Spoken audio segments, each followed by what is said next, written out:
Liam worked on machines. That was all he did.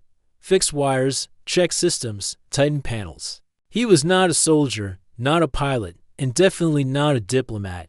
Just a regular maintenance worker on Relay Station 9, floating between trade routes at the edge of human space. The station was quiet most days. Cargo ships came and went. Messages passed through. Liam liked the silence, the routine. He woke up, grabbed his tool belt, and moved from one broken system to the next. Life was simple. But today was different. A message had come through the day before. The Varian Empire was sending a royal delegation to the station. That alone was strange. The Varian were proud and powerful.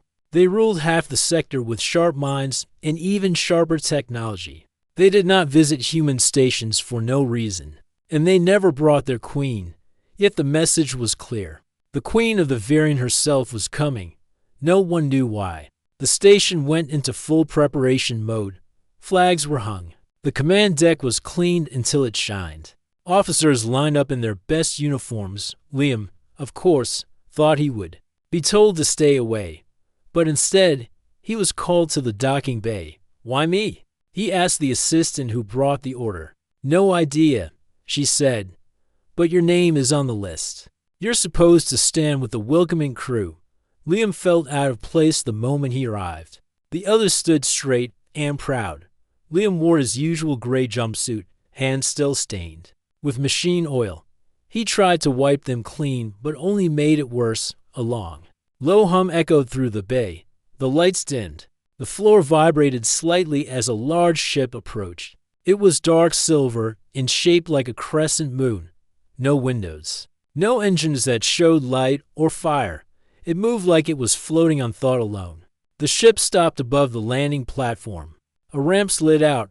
A line of Varian guards stepped forward first, tall, strong, with dark armor that reflected the light. Their eyes were hidden behind masks. Then she appeared, the queen. She wore no armor, no crown. Her long robe flowed behind her, like liquid metal. Her eyes were bright and calm, like the center of a storm. Her skin had a soft glow, not from light, but from power. She stepped forward with grace. Each step silent. Everyone stood still.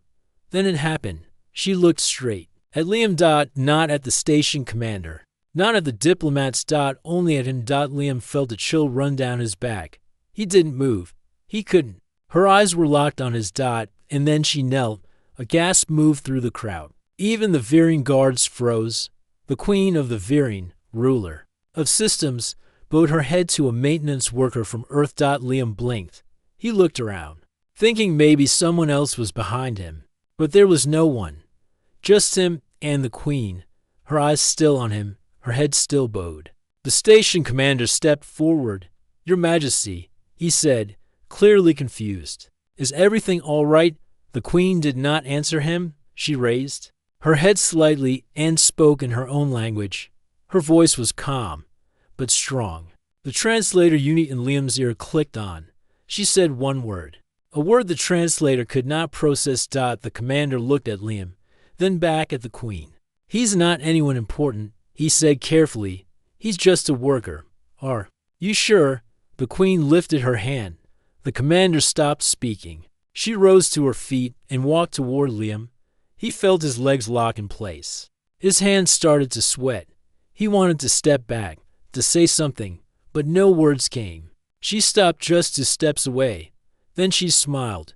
You have returned, she said in broken English. Liam's mouth opened, but nothing came out. I don't understand, he finally said. The queen looked at him closely, as if searching for something on his face. She turned to her guards and spoke in Varian language. They formed a half circle around her, but made no move to take Liam. She turned back to him. Long ago, she said slowly, one like you came to us. He saved our world. He vanished. But the stars said he would return. Liam shook his head. I'm not him. I fix power cables. I don't save worlds. The queen tilted her head. You carry his spark, his light. The station commander stepped in again. With respect, this is highly unusual. We need to confirm everything before anything moves forward. The queen raised her hand once more. Everyone went quiet. She looked at Liam again. "You do not remember," she said softly. He wanted to tell her she was wrong, that he was nobody, that this was some mistake. But then something strange happened.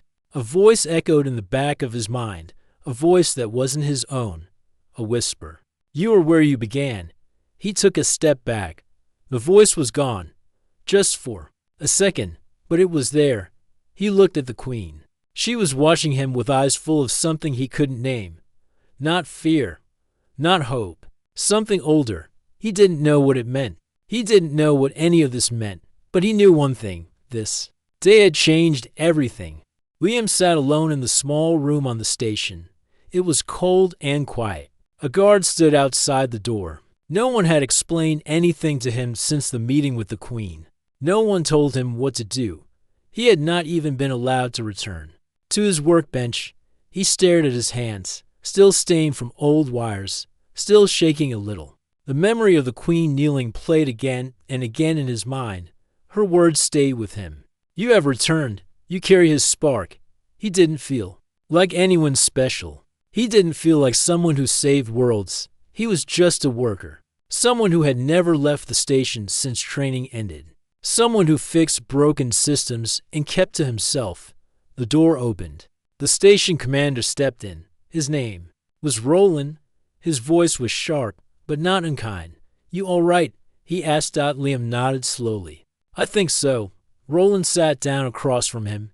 He placed a small device on the table. It lit up with blue light and hummed softly. "This is a privacy shield," Roland said. "No one can listen in, not even the Veering." Liam waited. His hand stayed still on the table. "I don't know what happened out there," Roland continued, "and I don't think you do either.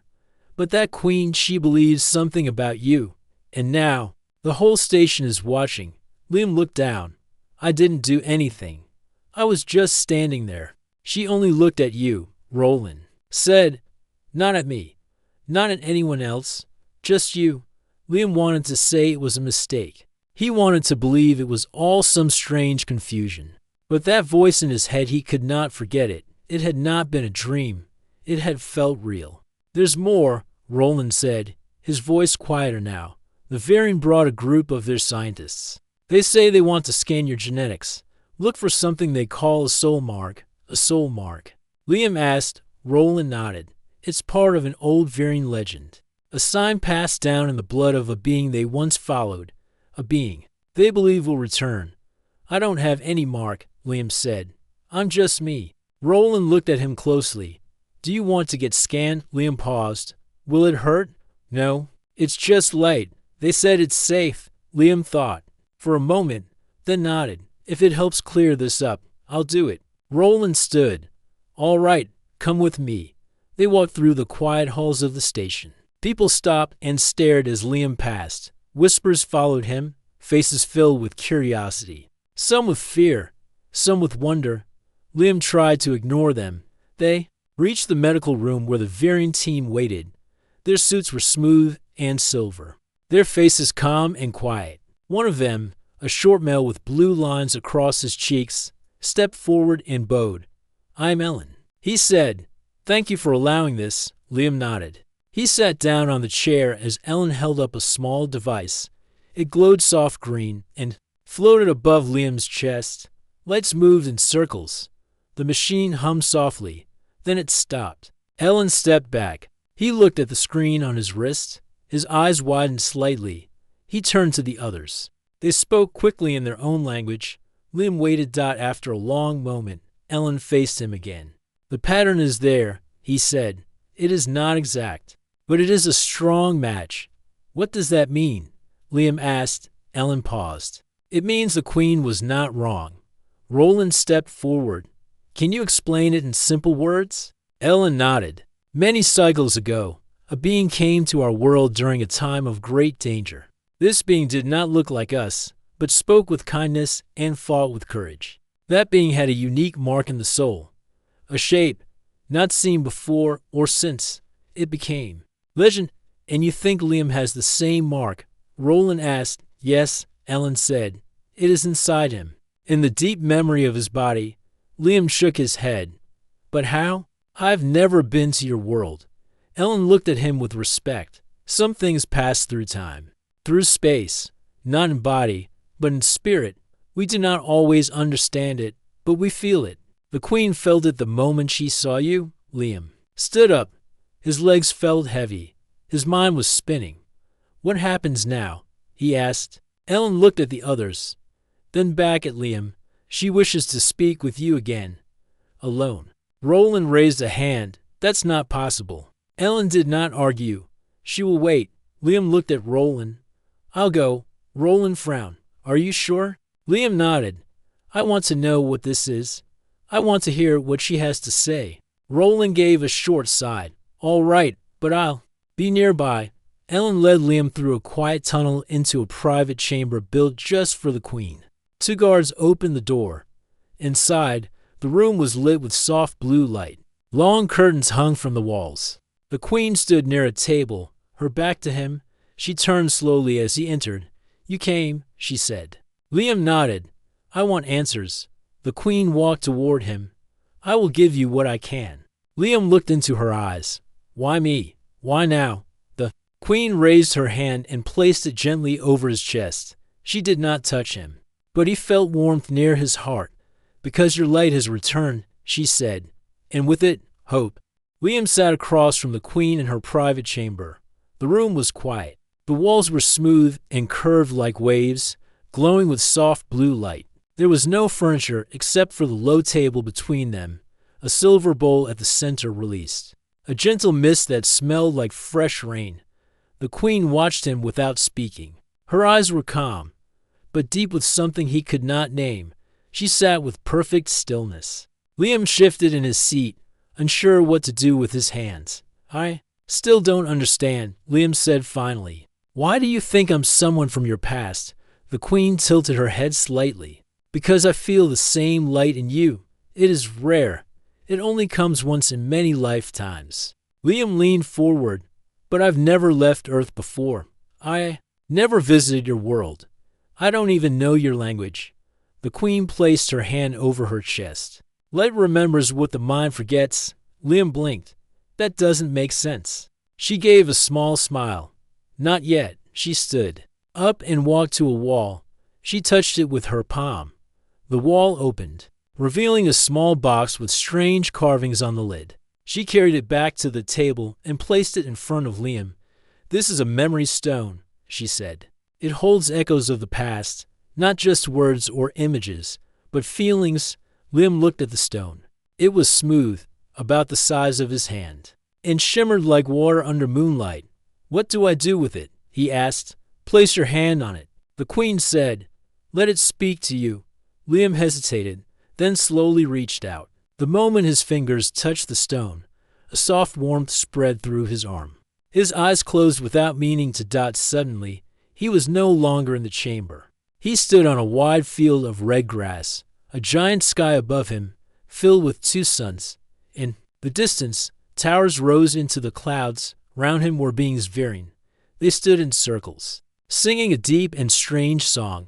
And in the center of them all was a man, a human. He wore silver armor and carried no weapon. His face looked nothing like Liam's, but his eyes were the same, calm, focused. The man raised his hand, and the song grew louder. The vision shifted.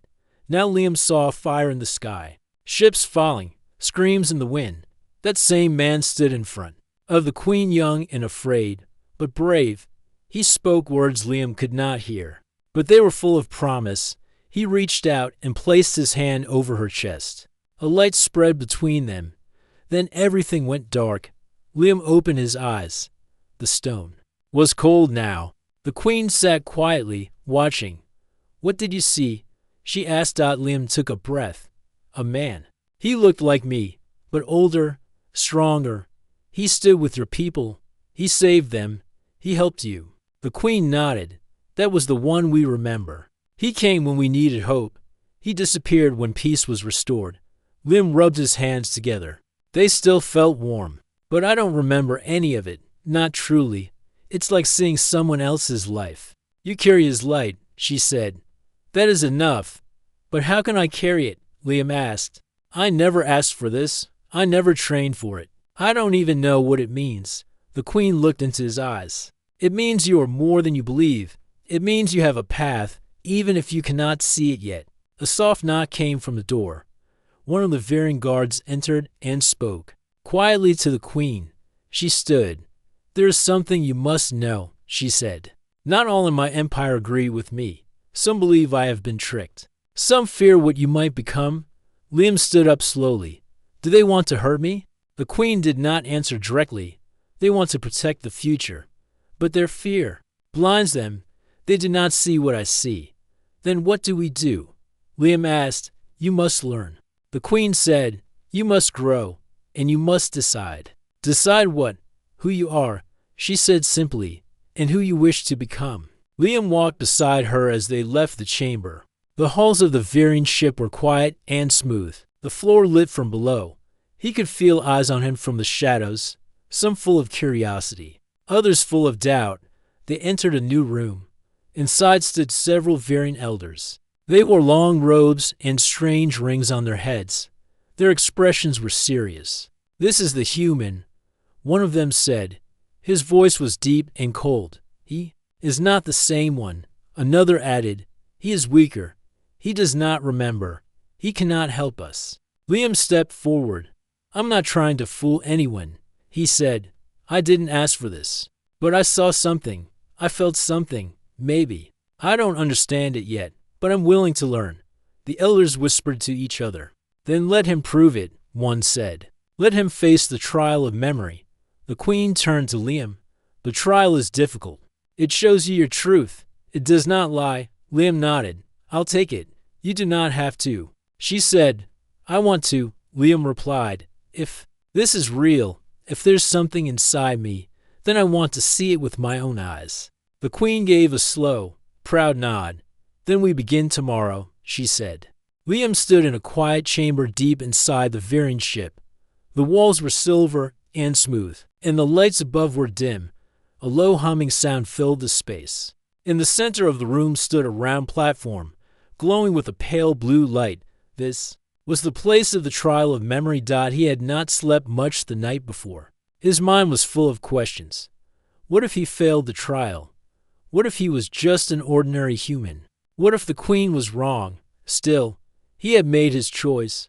The queen stood near the entrance, watching him silently. She wore a robe with golden lines, symbols from her people's past. Her face was calm, but her eyes showed concern. A Varying elder stepped forward.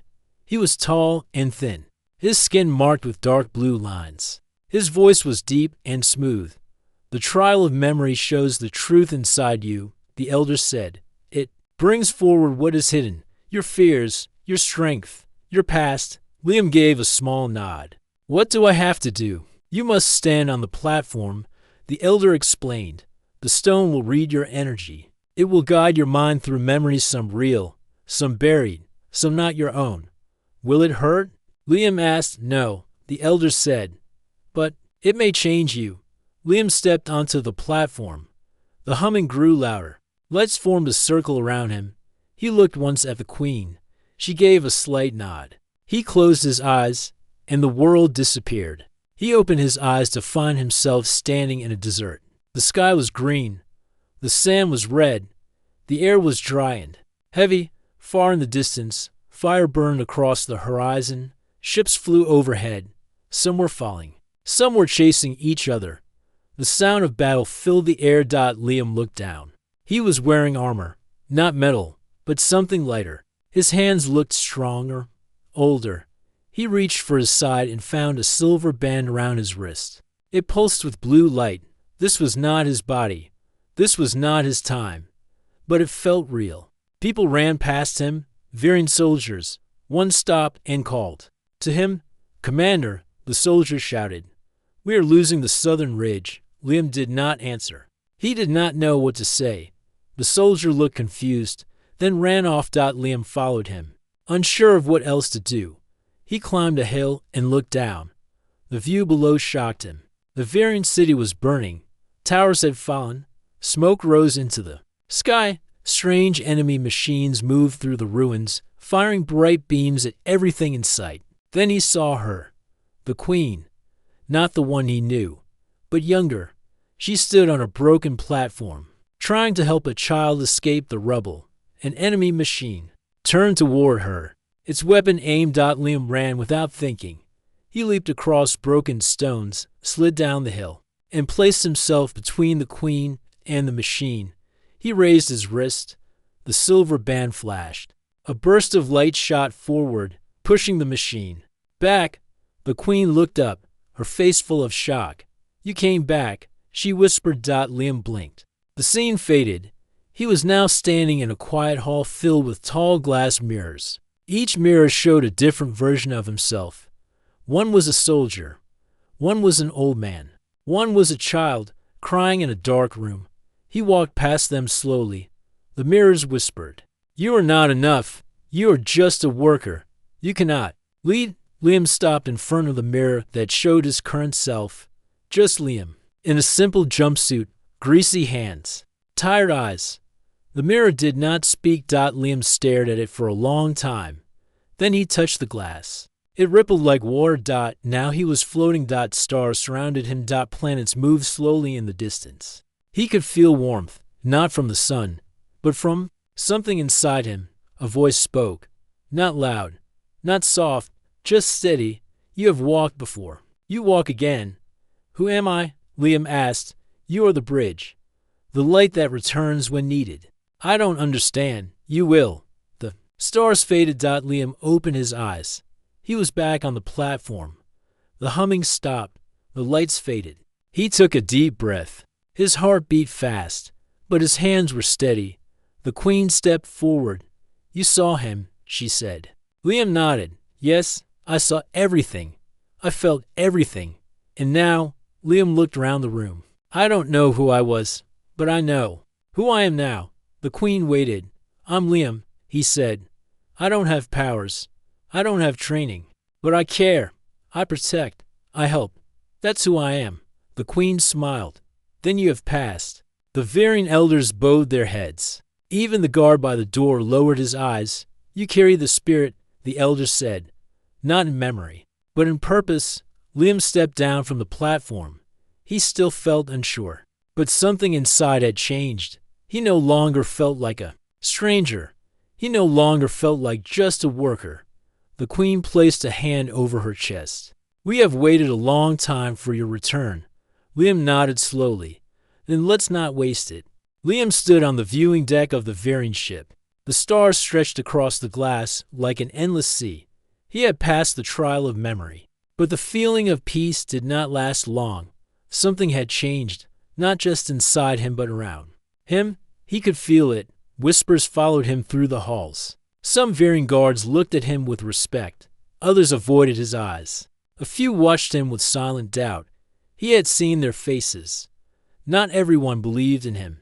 Not everyone wanted him to return. He turned as the queen entered the room. She looked calm, but Liam could see the tension in her eyes.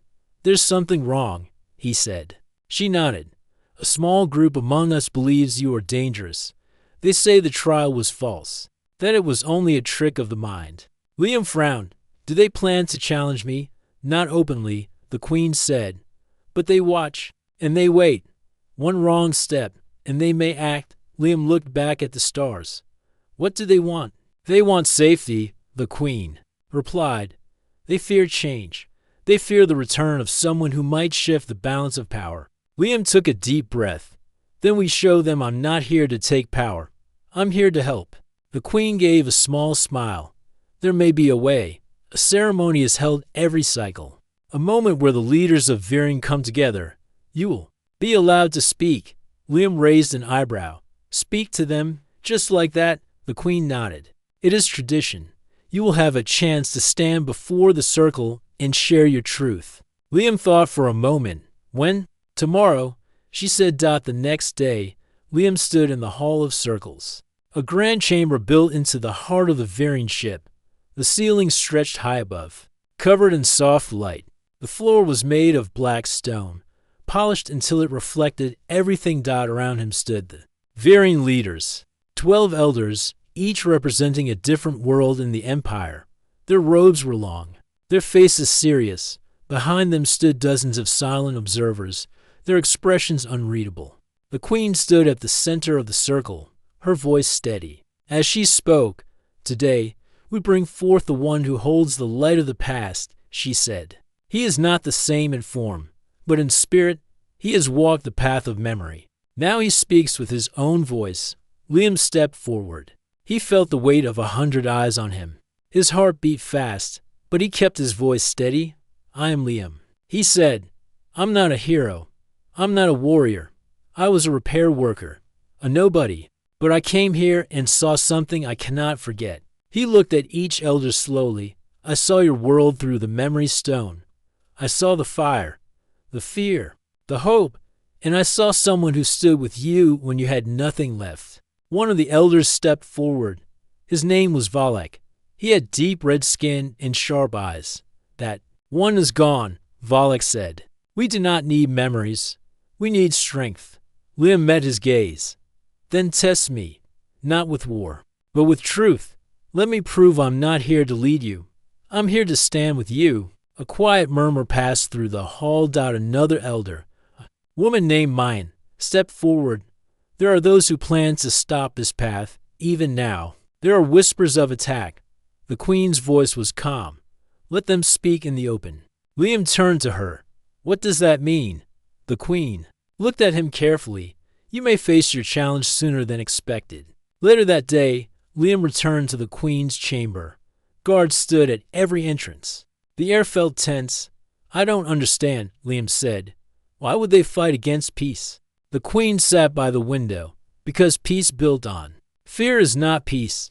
They fear you will become more than a symbol. They fear you will awaken the past." Liam paced the room. "I don't want power. I didn't ask for this." The queen nodded. "But sometimes it is not about what we ask for. It is about what we carry." A loud noise echoed through the hallway. The guards moved quickly. One of them rushed inside. "Attack," he said. Inside the ship, the queen stood. "Stay." Behind me, Liam followed her into the corridor. Lights flashed red. The ship trembled. Veering soldiers ran past them. Smoke filled the air. Suddenly, a group of masked attackers appeared from the shadows. They moved fast, weapons ready. The queen's guards fought them off. But one attacker rushed toward the queen. Without thinking, Liam stepped forward. The attacker raised his weapon. Liam grabbed a nearby shield from the floor and blocked the strike. The impact sent him back, but he stayed standing. The queen moved behind him. Liam held the shield tightly. Another attacker came from the side. Liam dodged and struck back with the edge of the shield, knocking the weapon away. More soldiers arrived. The attackers began to fall back. Within moments, the hall was clear. Liam breathed hard. His arm shook from the weight of the shield. His chest ached, but he stood tall. The queen stepped beside him. "You protected me," she said. Liam nodded. "I just did what I had to." The queen turned to the watching guards. "You have seen with your own eyes. He does not lead with power. He protects with heart." The guards bowed slightly. One of the elders arrived. It was Mayan. "The others will listen now," she said. "They saw the truth today." Liam looked around at the faces watching him. The fear was still there, but beside it was something else. Respect. The fire did not burn, but it was real. Liam stood inside a round chamber made of dark stone. Flames danced along the walls, rising and falling like waves. The heat was not painful, but it pressed against his skin like a heavy coat. This was not a normal place. This was a sacred room, hidden deep inside the veering ship. A place called the Core of Flame. This was where the trial of fire began. The queen stood outside the chamber, her voice clear and strong. "This is not a test of your body," she said. "This is a test of your spirit. You must walk through your memories, your fears, your truths. You must face what lies within." Liam looked back once. She gave him a calm nod. Then the door closed behind him. The flames rose higher. A deep voice echoed around the chamber. It was not the queen. It was something older. A voice built into the walls of the ship. A voice that had guided many before him. "You carry the light," the voice said. "Now carry the fire." Liam took a slow step forward. The first thing he saw was Earth. Not from the outside, but from memory. His old street. The small apartment with the broken heater. The station training center with dull walls and cheap lights. The long days fixing cables and broken screens. He walked past the younger version of himself. Quiet. Lonely. Afraid to speak. Afraid to dream. The boy looked up at him. You're not strong. The boy said, You're just trying to survive. Liam nodded. I know. But I kept going. The boy turned and disappeared into the smoke. The fire shifted. Now he stood in the docking bay again. The first time he saw the Queen. She stepped out of the ship.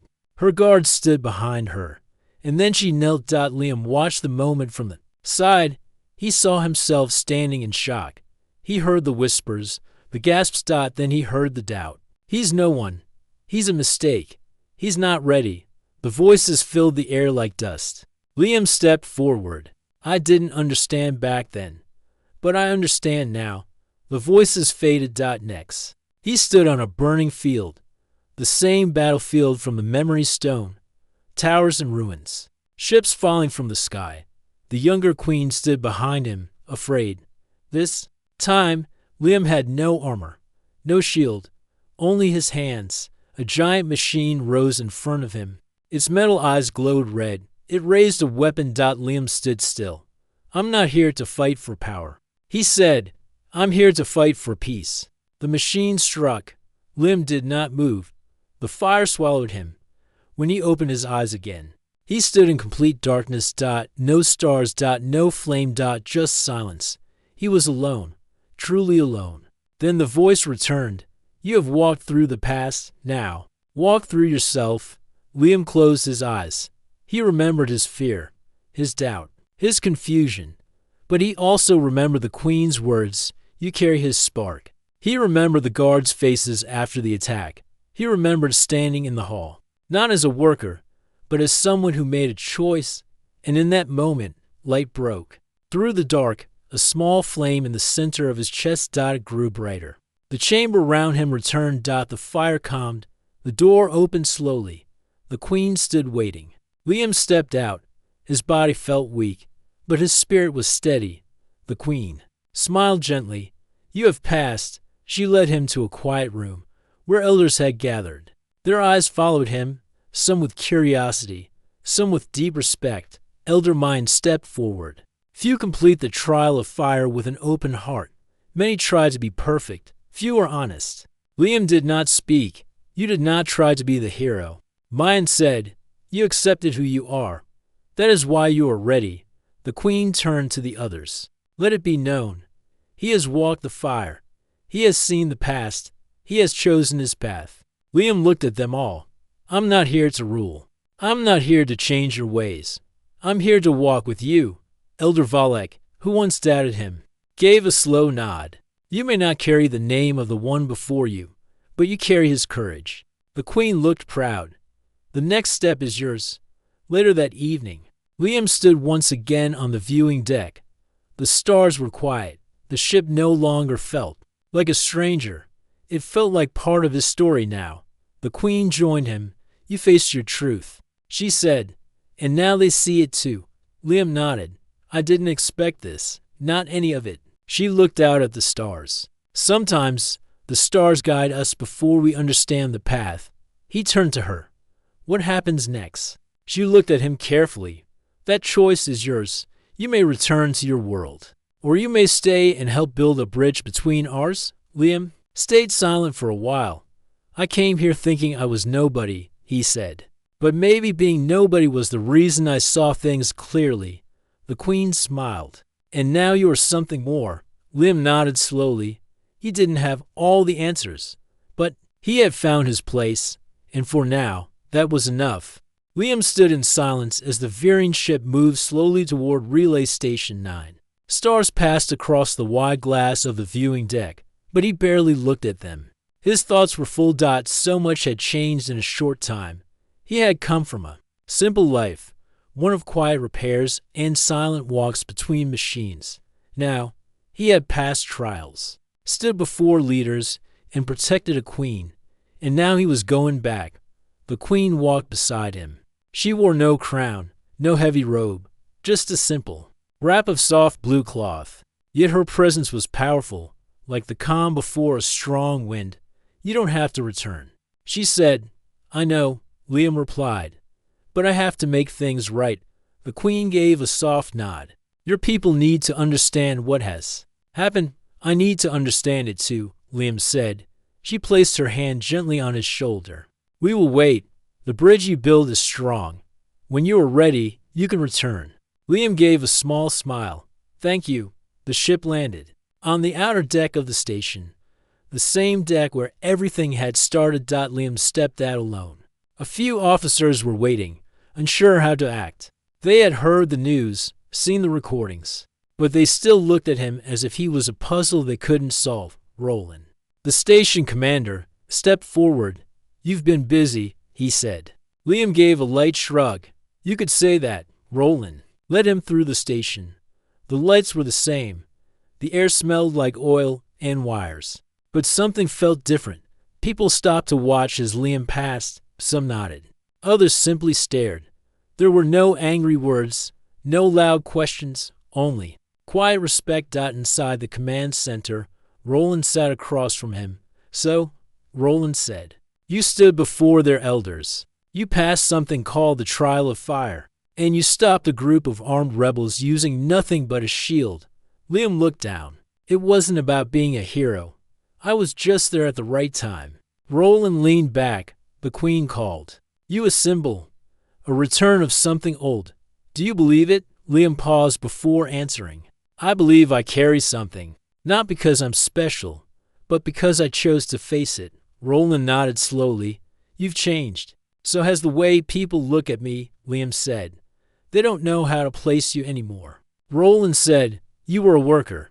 Now, you're something else." "I'm still me," Liam said. "I just know more about what I can be." Later that night, Liam walked through the lower decks of the station. He passed the same power panels he used to fix. He touched one lightly, remembering the long hours spent alone, listening to machines hum. He did not miss that life, but he did not hate it either. It had made him quiet. It had made him listen. And maybe that was why he had been chosen, or maybe that was why he had chosen himself. A small sound broke the silence. Someone was standing at the corner of the hall. A young worker, nervous, holding a broken tool in his hand. "Are you him?" the worker asked. Liam nodded gently. "Yes." "Is it true? The queen really knelt in front of you?" "Yes," Liam said. The worker looked unsure. "Were you scared?" Liam thought for a moment. "Yes, but I didn't run." "That made the difference."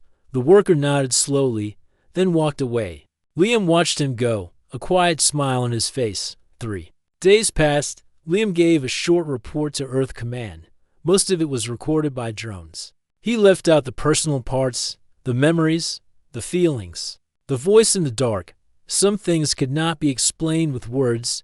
He also made a decision. He would return. Not to Earth, not to the station, but to the stars. To the Queen. 1 week later, the veering ship returned. It did not arrive with ceremony. No guards, no flags, just a quiet landing, like the wind touching the sea. The Queen stepped out. Liam met her alone on the deck. "You came back," he said. Her voice was soft. "You are ready."